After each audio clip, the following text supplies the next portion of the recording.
After I took the photos I posted, all I wanted to do was run as fast as I could away from her house, but I didn't want to further arouse her suspicions. I could not let her think that I had seen Jason's body. I regulated my pace, counting each deliberate step as if I were back in marching band. 1, 2, 3, 4. 1, 2, 3, 4. I did that until I was out of sight from Mrs. Burnage. Then I ran, pushing myself so hard that I ran past the Adams' old house. I toppled over, slamming into the ground and spinning around once before coming to an embarrassing stop. I got back up, wiped myself off, and noticed my watch. It had broken. The face cracked right down the middle, with spiderweb cracks shooting off to the left, the right side remaining mostly intact. It had stopped on 6:37. I had received the watch as a present from my ex-wife. I looked down at it and half smiled. I had always hated the thing anyway. It was a stupid gift. With cell phones, who needs watches anymore? Plus, it was too big. The face alone was nearly the size of my palm and looked stupid on my small wrists, next to my girly hands. I'm not even sure why I continued wearing it after we got divorced. I guess it's hard to let things go sometimes. Seems we all have mementos to hang on to. Anyways, getting rid of the watch was low on my list of priorities, so I again started running a bit more carefully until I arrived home. Once I got to the house, I immediately called the sheriff's office in the small town where I lived and asked to speak with the sheriff himself, Alex Wallace. I had known Mr. Wallace for most of my life. He and his wife had gone to my church before Mrs. Wallace died a few years ago. He had stopped going since her passing, but he was still a pretty close family friend.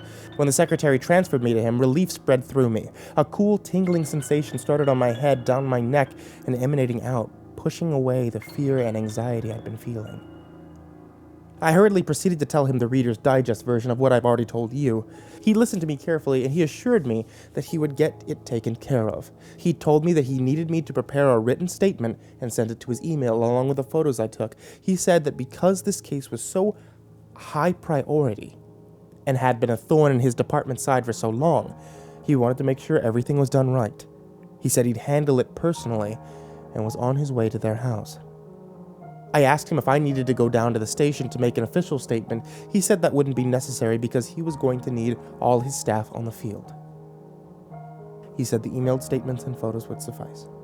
The instant I pressed end on my phone, my anxiety and fear swelled up and crashed down on me again with a vengeance, rendering me so completely incomprehensible and shaking on the floor.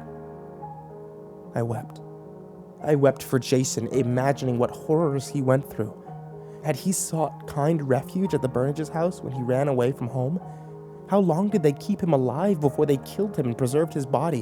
What did they do to him before he died? Were there others? I wept for myself. Will they come after me?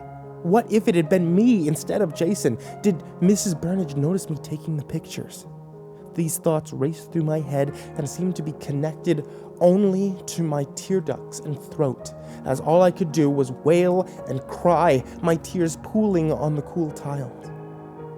After quite some time, I knew I had to write my statement. It took me a little over an hour to type up the whole thing. Once I read it over, checking for errors as best I could, I sent it to Mr. Wallace. I felt both relieved and tense when his response email came back almost immediately. Michael, I'm outside their house. I see what you're talking about in the photos that you sent. It appears that they have moved it. I don't see it anymore. I've questioned them, but didn't see or hear anything that would allow me to arrest them. I'm watching their house. I'm putting people on it around the clock.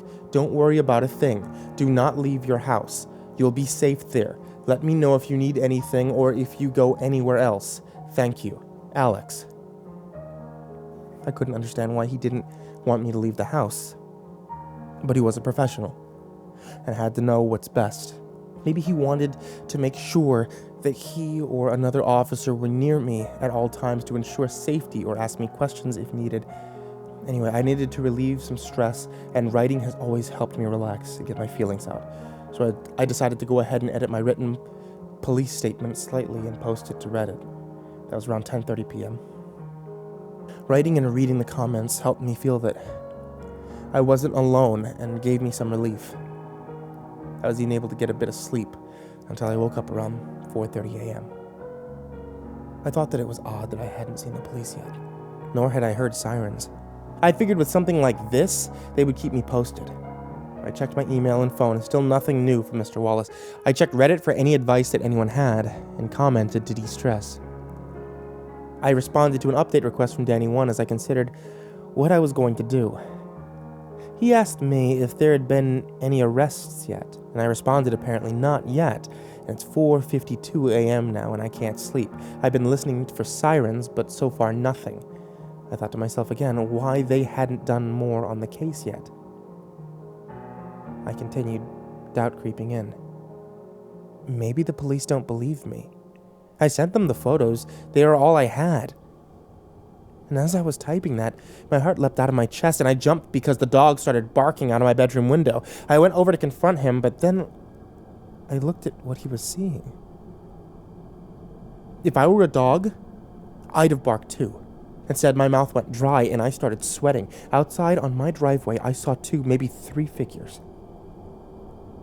One of them was almost unmistakably an aged woman, shrunk a little and hunched over. After all that had happened, I recognized that silhouette anywhere, Mrs. Burnage. The figures disappeared into the woods across the street. Terrified, I had to finish my post in case they found my dead body or something and had to investigate. I think I just saw Mr. and Mrs. Burnage walk past the driveway by my house. The dog keeps barking when they do. I'm calling the police. I clicked post and immediately went from my browser app to my phone app. I called Mr. Wallace's cell phone. He picked up. Hello, Mike, what's up? Pretty sure I just fucking saw the Burnages go by my house. Where are you? Where are your people? I demanded. We're outside the Burnages' house, and I swear that we've been watching everything very carefully. I don't know how they could be there. Are you sure you're not just tired and seeing things? He asked. No, I responded. I know the difference between reality and imagination. I'm not imagining things. I know that... Just then, the dog started barking again. I saw them walk past again. There were definitely 3 figures. One of them holding a flashlight, another was Mrs. Burnage, the third Mr. Burnage. I continued, they're outside my house. I know it's them. There's someone else with them. Shit, he exclaimed worriedly. Hide somewhere. I'll be there soon. Make sure they can't find you. Don't come out until I'm there. I did what he said. I ran downstairs. I hid in the closet under some blankets with only my phone. I tried to call my parents who were out of town, but they had complained a while ago that they didn't like getting texts in the middle of the night, so I had helped them program their phone to automatically be on Do Not Disturb between 10 p.m. and 7 a.m. They did not see my calls until 2 hours later. Reddit was open, so I closed my phone app. I tried to distract myself from overwhelming fear, so I posted a response to Happy Harlot. It's 5:06 a.m. The Burnages have walked by my house a few times. I called the police again. They said it would be soon, and they will be here. My breathing now heavy. I couldn't stand being there anymore. Claustrophobia overwhelming me, fear filling the spaces along the walls, pushing the walls closer to me. What if they found me in the closet? What would they do to me? I had to get out. I had to get out. Through my terror, I typed out my plan to see if it made sense now. I can't wait any longer. I'm getting in my car and staying at a hotel until I know what's going on, terrified that they know where I live. I looked at my plan on the screen, and the plan looked good enough to me. I couldn't be in the closet for one more second. I pressed post, took a deep breath, and opened the closet door. I ran to the door in the basement that leads outside, flipped the deadbolt, and opened the door. My car was parked just outside the garage, but that presented a bit of a problem. The basement is obviously lower than the garage, and to get to the garage, I had to run down part of the driveway and around the retaining wall. Here's a photo for a better visualization. Sorry, it was the only one I had on my phone. I'm never going back to that house again. And I knew they would see me once I got to the other side of the retaining wall. I figured I'd be faster than old people if I came to it, so I decided to go for it. Adrenaline surging through me, my legs raced towards the wall. I reached the edge of the wall and rounded the corner, sprinting towards my car. I grabbed my car keys out of my pocket as I was running. I kept my eyes on the main road and the surrounding woods to make sure they weren't coming. I couldn't see anyone. I almost ran into my car when I saw Mr. Wallace standing by it, accompanied by Mr. and Mrs. Burnage. Mr. Wallace smiled at me, shook his finger, and chided, I thought I told you to stay hidden until I came to get you. No matter. This should be just as easy. Before I could even react, he jumped across the hood of my car, tackled me face first to the ground, put handcuffs on me behind my back. He picked me up by the handcuffs and pushed me to the back of my own car. What followed was too traumatizing to even write up. I'll try to get it typed up tomorrow evening, but it's still so fresh. I need sleep. I've been driving for hours. I haven't slept since I woke up at 4:30 the other night. I'm at a hotel. There's no way I'm giving any indication of where I am, but I assure you that I'm physically safe. For now. I think.